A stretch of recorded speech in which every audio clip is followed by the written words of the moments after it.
हरे भरे खेत और मिट्टी के छोटे घर थे। एक गरीब मगर बाहमत लड़का आरो रहता था, जिसका सबसे बड़ा ख्वाब साइंसदान बनना था। वो अक्सर रात के वक्त आसमान की तरफ देखता और सितारों को देखकर अपने रोशन मुस्तकबल के ख्वाब बुनता था।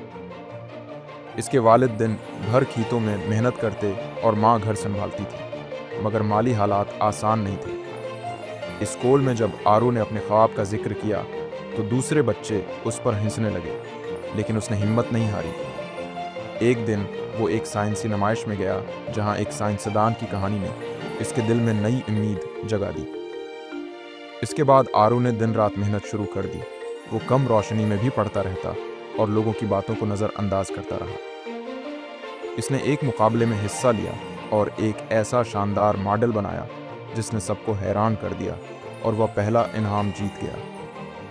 बाद में वो शहर के बड़े स्कूल में गया, जहां उसे बहुत सी मुश्किलात का सामना करना पड़ा, मगर उसने हार नहीं मानी। एक बड़े मुकाबले में उसका मॉडल ख़राब हो गया और वो बहुत दुखी हुआ, लेकिन उसने अपनी गलतियों से सीखा और दोबारा कोशिश जारी रखी। आखिरकार उसकी मेहनत रंग लाई और वो एक कामयाब साइंसदान बन गया। कामयाबी हासिल करने के बाद भी इसने अपने गांव को नहीं भुलाया, बल्कि वापस आकर एक स्कूल और साइंसी मरकज़ बनाया, जहां बच्चे खुशी से तालीम हासिल करते हैं और आरो उन्हें देखकर फ़ख्र से मुस्कुराता है।